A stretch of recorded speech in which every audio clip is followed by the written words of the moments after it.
Absolutely. And how do you deal with this vulnerability and putting yourself out there? I had something similar about what Joshua was just saying, because I've once had a very successful advertising where the client literally put me in front of the camera and they were like, we know you do what you do well, so just do what you do. You know, they just gave me a rough things of what they want to have, but then all the rest, they were just utilizing what I naturally do. And so I sat there and I said whatever I said, you know, and I did whatever I did, and the video did very, very well. And other advertisers, after other brands, after seeing that video, they were like, oh, that's the recipe for a successful video. We're going to take that and we're going to do exactly the same thing. And then for about 2 months, I had every single request of exactly the same video, of exactly the same format. Does it still work? No, it didn't. It stopped working on the second time. They actually put, but what was the problem is basically they put me there and they were like, oh, we saw that video. We want exactly the same thing. But here's the script. So naturally, it was already them hard selling their thing, you know. And it was already not me speaking. And that's the point of having me in there was completely lost, you know. So so that is also a very large problem that I have faced here is people trying to jump on a hype train or just trying to do exactly the same thing. Follow something hot. And then they think it's going to work. But I don't think that it's that's what it is about exactly. I think obviously there's some recipe to a successful advertisement or a recipe to a successful business. You just got to figure out what it is at core, but not repeat whatever it is that has been done before. Word for word. Yeah, and hoping that it's going to work again.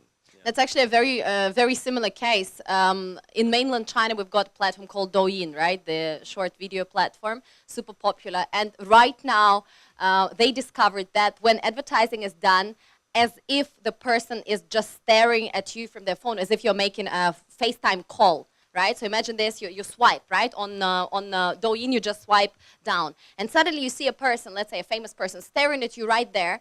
And they made a couple of advertising. One was for the toothpaste.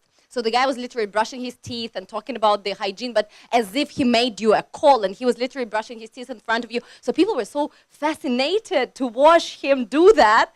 It was a huge advertising, huge hits. I think it was 70% higher engagement. Everybody started doing that advertising success. It's still more popular than normal clips, about 30%, but definitely not that much, because the whole platform is now flooded with those celebrities sticking their face onto you, right? At one point you were tired. Susie, how do you deal with being vulnerable and being real with your fans? Yeah, I would say for me, I'm always like being more close to them. Like instead of being a blogger, I think I'm a friend of them. Like I'd like to share my inner thoughts or the recent experience with them, no matter it's good or bad. So they're like my close friend, and they know my current situation. So for me, a very hard advertising and very high quality of content doesn't necessarily mean good interaction, because high quality of content also means commercial. Like it's like somebody or a team made for you. But if you're making a very, I would say, 接地气, down to earth content, they will say, oh, it's made by yourself and it's very true and it's real and represent yourself.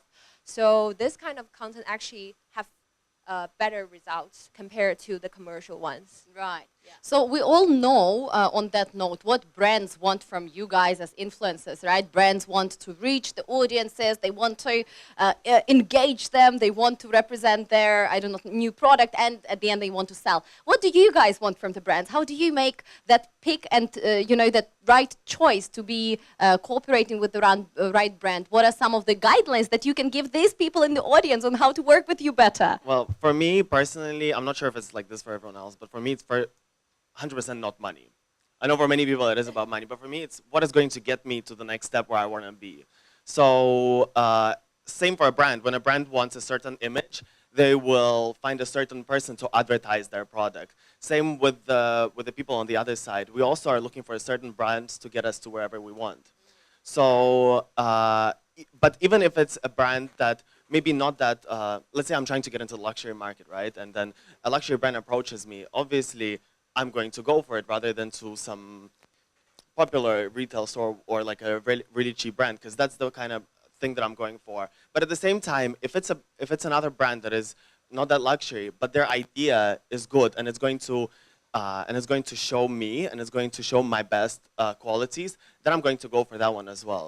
So I think it's also about figuring out who you're trying to hire for whatever it is you're trying to do, what it is they like, and trying to give it to them as well. Because I think at the end of the day, these kind of collaborations, it's important that both sides are happy and both sides are getting what they want. But the only way you can do that is by actually communicating with them and finding out what it is they're trying to achieve or what it is they're trying to do.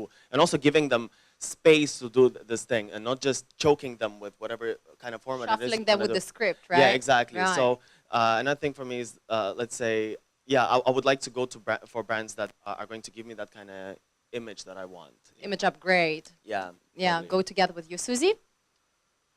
Actually, for me, I would like to share first what kind of KOLs now in China, the most two types. The first one I would say is more about information sharing and content-based KOLs. These kind of KOLs may be very popular 3 or 4 to 5 years ago because people are looking forward to the high-quality content they can use by themselves. They can benefit themselves.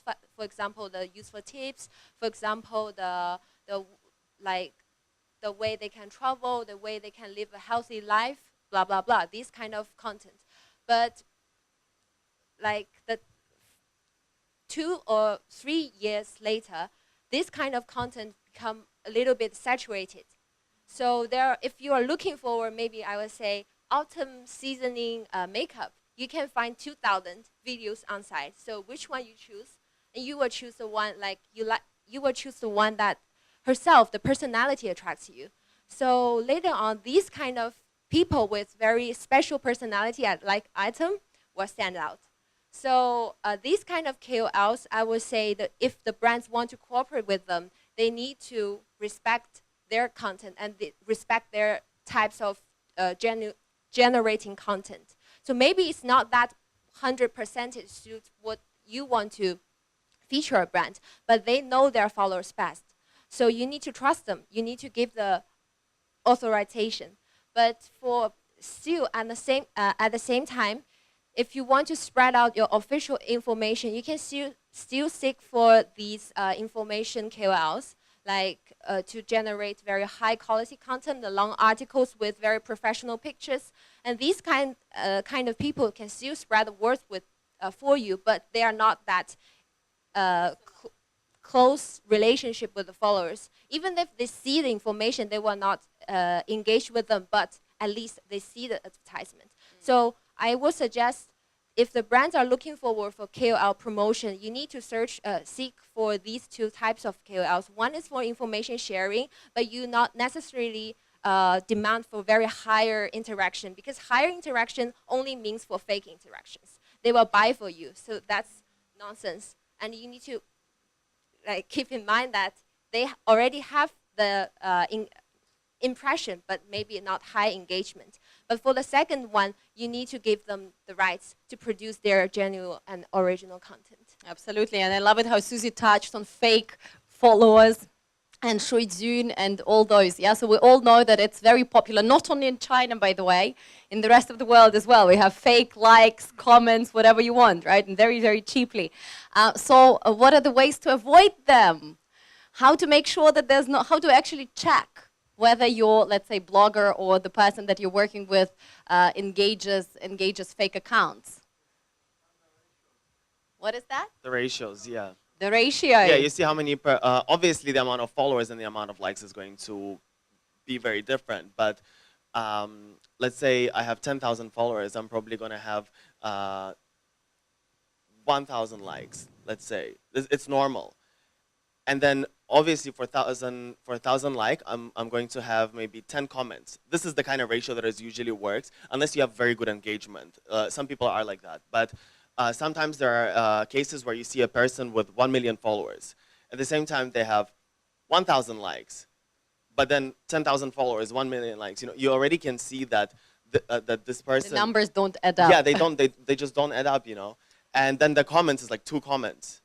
So that can happen in China if you use a very big blogger, but you don't pay for his advertising. Yeah. by the way. But ratio is only one side, I would say, because now everything can be bought on Chinese social media. The views, the comments, the shares, the likes, and even everything. personalized comments, right? Yeah, you can even personalized like I was comments. just gonna say, you can see the only way to now to find out whether it's not as real, you can only see by the comments, because you're not gonna go through like thousands of likes, right, to see which ones are fake and which ones are not. Do the calculations, but the comments there's less, and you can check out which ones are authentic and which ones are not. Yeah. But if you're saying even now, you can get like The personalized comment, but it's Yeah. super expensive. Still, you can identify them if you use very cheap fake followers or fake comments. You can identify through their profile image, through their names. But yeah, How many of you actually saw this? There was a series of videos where they showed the click farms in Chongqing and Sichuan in China. How many of you saw that?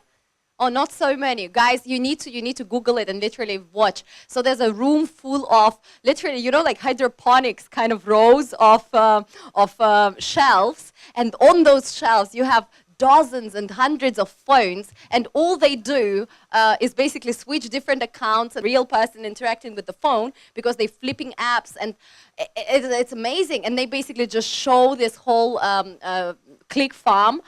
Watch it; it's impressive. Yeah. So in China, you can buy very cheap fakes. For, I do not know, 10 renminbi, you can get several thousand, right? And you can get expensive fakes. So for 10 renminbi, you get one, for instance. Yeah, but then you will never know. But also there's another problem, because now we're also scared that everyone is buying followers. We see someone bought followers and we immediately assume another person is going to be the same. But sometimes, because let's say now the Facebook algorithm, it literally blocks all your posts. So your engagement is not going high, not because you're actually... Right. People simply don't see the post because Facebook is not showing it to them unless you put money into advertisement.